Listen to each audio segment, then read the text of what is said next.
मेरा नाम गौरव त्यागी है और मैं 87वें दिन की पदयात्रा शुरू कर रहा हूँ यहाँ से।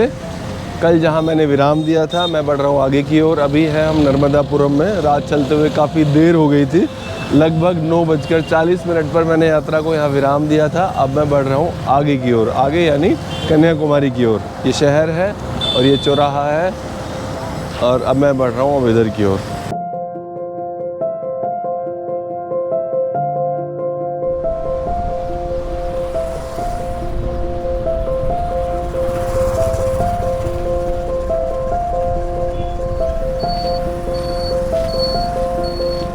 12 किलोमीटर से ज़्यादा मैं चल चुका हूँ और थोड़ा विश्राम भी हो गया, पानी वानी पी लिया। अब मैं आगे बढ़ूँगा। और ये आप देख सकते हैं, ये मेरा भोजन है।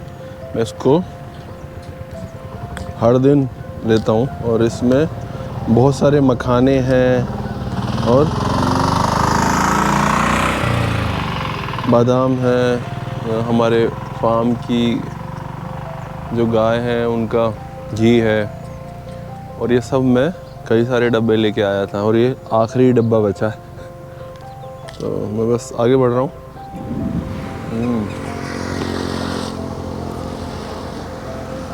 बारिश का पूरा माहौल जो है सज चुका है। अब तक तो काफ़ी धूप थी, बहुत तेज़ धूप थी अभी, और धूप की वजह से मैं रुका। मैंने सोचा थोड़ी देर छाँव में बैठेंगे और कुछ खा पी लेंगे। ये मेरा दोपहर का भोजन है। मुझे रुके हुए काफ़ी देर हो गई और बारिश अभी रुक नहीं रही है, तो अब बहुत हुआ सम्मान। मैं अपना वस्त्र निकाल रहा हूँ, पहन रहा हूँ और बस आगे बढ़ना है, क्योंकि इटारसी यहाँ से 8 किलोमीटर है। 8 किलोमीटर इटारसी है और पहुँचना ही है, और लग नहीं रहा कि बारिश रुकेगी, तो कोई फ़ायदा नहीं है। मैं अपना ये वस्त्र आगे बढ़ रहा हूँ। बहुत हुआ सम्मान। कभी कभी तो ऐसा लगता है कि देवताओं की जो है हम लोगों से बनती नहीं है। जरा भी हमें थोड़ा देखते हैं स्ट्रगल करते हुए तो हमारे मज़े लेने लगते हैं। और वैसे ही आज इंद्र देवता ने दोबारा से फिर वही किया है। हर रोज़ ये चैलेंज होता है हमारे सामने, बारिश, धूप, गर्मी बहुत ज़्यादा। और ये बड़ा डर भी लगता है कि अचानक से इतनी गर्मी होती है और फिर अचानक से बारिश होनी शुरू हो जाती है, तो तबीयत ख़राब होने का भी डर लगता है। बहुत कुछ सिखा रही है ये यात्रा हम लोगों को। धीरे धीरे लोगों से जो मिल रहे हैं, शहरों में जा रहे हैं, गाँवों में घूम रहे हैं, बच्चों से मिलते हैं। इतने सारे हम लोगों ने स्टेट हम लोगों ने पार किए हैं। अभी हम मध्य भारत को पार कर जाएंगे, महाराष्ट्र में आ जाएंगे। बहुत सारे बदलाव देखने को मिल रहे हैं। हर 100 किलोमीटर पे बहुत सारे परिवर्तन देखने के लिए मिल रहे हैं। मैं अब तक लगभग 42,000 बच्चों से मिल चुका हूँ और ये पहला स्कूल है जहाँ मुझे सिर्फ बहनें दिख रही हैं। हम देश के हर एक बच्चे तक पहुँचना चाहते हैं, क्योंकि ये बहुत गंभीर विषय है जिसके लिए मैं निकला हूँ। और अपनी सामर्थ्य से जो मैं कह सकता था बिना किसी आडंबर के, तो मैं बस वही कहने की कोशिश कर रहा हूँ। मुझे लग रहा था कि अगर मैं एक से भी कहूँगा तब भी उतनी शिद्दत से कहूँगा, और हज़ारों लोग मिलेंगे मैं तब भी उतनी शिद्दत से ही अपनी बात रखूँगा। हमारे भोजन में बहुत तरह की मिलावट आ गई है, बहुत तरह का केमिकल का इस्तेमाल होने लगा है, और उसकी वजह से देश में बहुत सारी बीमारियाँ बढ़ रही हैं। हमारे देश में हर साल 5 लाख नए बच्चे कैंसर मरीज के रूप में लिस्ट में जुड़ जाते हैं। बच्चों को बुजुर्गों जैसी बीमारियां हो रही हैं, जैसे टाइप 2 डायबिटीज़।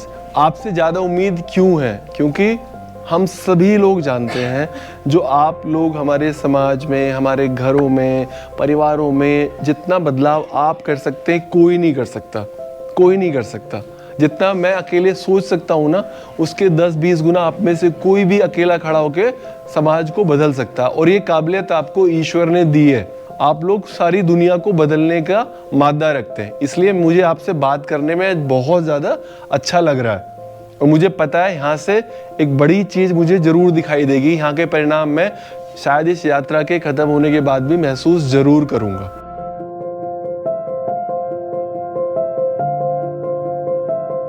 मैं 18 किलोमीटर चलने के बाद आ गया हूँ इटारसी में, और यहाँ ये देख सकते हैं कृषि मंडी, इसके बाहर लगा हुआ है बोर्ड जहाँ पर फसलों का रेट लिखा हुआ है। यह कृषि उपज मंडी समिति इटारसी मध्य प्रदेश। और मैं बढ़ रहा हूँ आगे की ओर।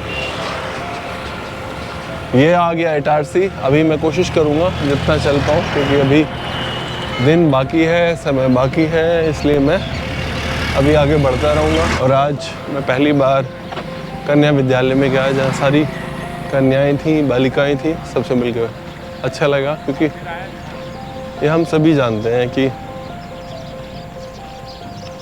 लड़कियों में, हमारी बच्चियों में बहुत काबिलियत होती है, न केवल खुद में बदलाव लाने की बल्कि परिवार को भी बदलने की। तो सब ने सहयोग दिया, सब ने समर्थन दिया अन्न शुद्धि को, और प्रॉमिस किया कि वो मुझे इस पद यात्रा में सपोर्ट करेंगी।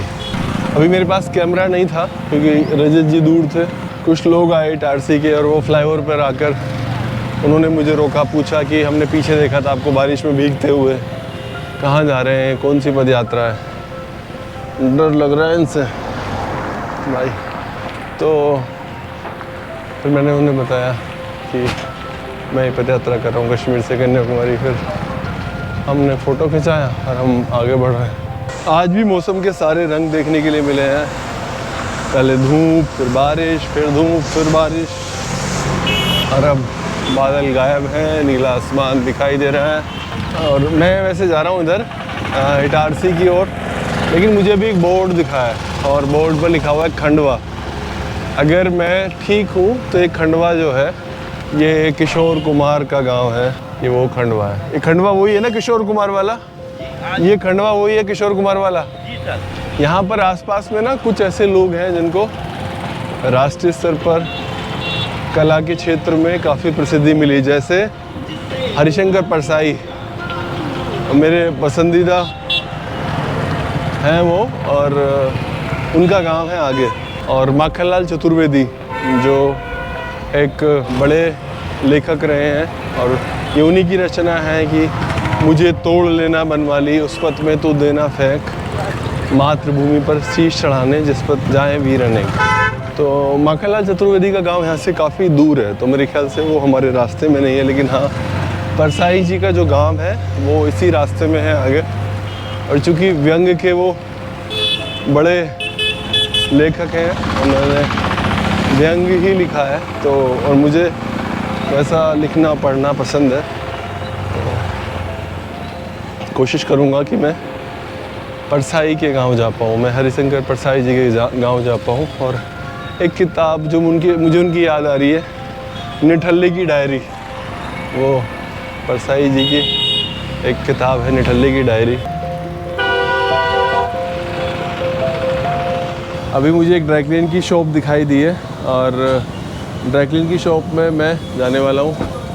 और ये बैग है जिसमें सारे कपड़े हैं, और हम इन कपड़ों को दे देंगे। अभी ये सारे कपड़े जो हैं वो गिन के दे रहा हूँ, 1 2 3 4 5 6 7 8 9 10 11 12 13 25 किलोमीटर से अधिक चलने के बाद मैं 87वें दिन की पदयात्रा को यहाँ गांव पथरोटा में विराम दे रहा हूँ। कल मैं यहाँ से यात्रा को शुरू करूँगा इस पावर ग्रिड के सामने से। और अब अपना ख्याल रखिए, अपना ध्यान रखिए, और शुद्ध भोजन ग्रहण करिए, और हमारे लिए प्रार्थना करिए। धन्यवाद। शुभ रात्रि।